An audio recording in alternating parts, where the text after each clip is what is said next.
ৰাষ্ট্ৰীয় সংবাদ মাধ্যম দূৰদৰ্শনত প্ৰথমবাৰৰ বাবে সম্প্ৰচাৰিত হ'ব জিকিৰ। ৰাষ্ট্ৰীয় প্ৰেক্ষাপটত জিকিৰক প্ৰতিষ্ঠা কৰাৰ চেষ্টা দেৰগাঁৱৰ বালিবাটৰ শিল্পী ৱাজিদুৰ ৰহমানৰ। অসমৰ সোণশিৰীয়া সংস্কৃতিৰ অন্যতম এক সম্পদ হৈছে জিকিৰ জাৰি। এই সুৰীয়া জিকিৰ প্ৰথমবাৰৰ বাবে সম্প্ৰচাৰিত হ'ব ৰাষ্ট্ৰীয় সংবাদ মাধ্যম দূৰদৰ্শনত। অহা 15 ফেব্ৰুৱাৰীত দূৰদৰ্শনত সম্প্ৰচাৰিত হ'ব জিকিৰ। ডিব্ৰুগড় দূৰদৰ্শন কেন্দ্ৰত ইতিমধ্যে দৃশ্যগ্ৰহণ সম্পূৰ্ণ হৈছে এই জিকিৰৰ। দেৰগাঁৱৰ বালিবাটৰ জিকিৰ জাৰিৰ শিল্পী ৱাজিদুৰ ৰহমানৰ প্ৰচেষ্টাত প্ৰথমবাৰৰ বাবে ৰাষ্ট্ৰীয় সংবাদ মাধ্যম দূৰদৰ্শনৰ পৰ্দাত দেখা যাব জিকিৰৰ পৰিৱেশন। এই জিকিৰৰ পৰিৱেশিত হ'ব হিন্দী ভাষাত।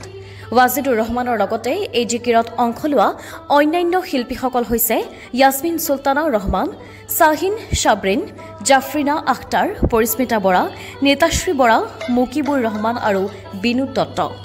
উল্লেখনীয় যে 2021 বৰ্ষৰ পৰাই জিকিৰ হিন্দী ভাষালৈ অনুবাদ কৰি ৰাষ্ট্ৰীয় প্ৰেক্ষাপটত উপস্থাপনৰ পদক্ষেপ গ্ৰহণ কৰি আহিছে শিল্পী ৱাজিদুৰ ৰহমানে। দেৰগাঁৱৰ পৰা কুমুদ বৰাৰ ৰিপৰ্ট, পোহৰ লাইভ 8। নমস্কাৰ।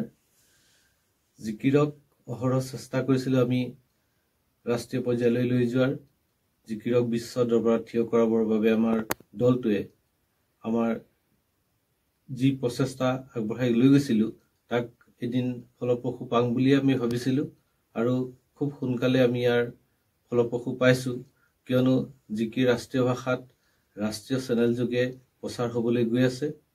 ইতিমধ্যে ইয়াৰ দৃশ্যগ্ৰহণ সম্পূৰ্ণ হৈছে। আমাৰ লগতে সমগ্ৰ অসমবাসী ইয়াৰ বাবে গৌৰৱৰ বিষয়, কিয়নো অসমত যে ইমান সুন্দৰ জিকিৰ নামেৰে এবিধ গীত প্ৰচলিত হৈ আছিলে সেয়া ভাৰতবৰ্ষৰ অন্য ৰাজ্যই গম পোৱা নাছিলে।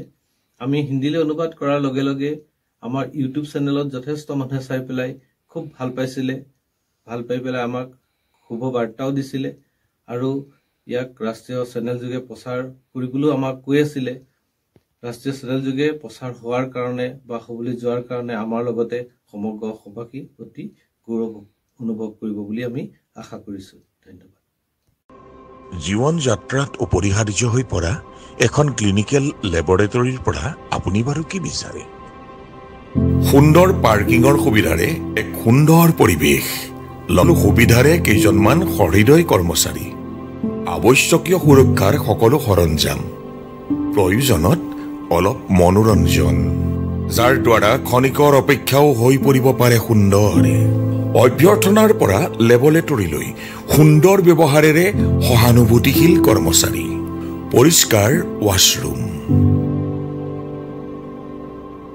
অভিজ্ঞতাৰে পুষ্ট কিছু কৰ্মচাৰী,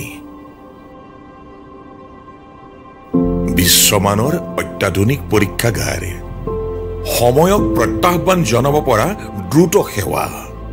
এই সকলো সুবিধা পাবৰ বাবে আপোনাৰ ওচৰতে আছে যোৰহাটৰ চাৰিগাঁও বাইপাছৰ কাষতে এম কেয়াৰ।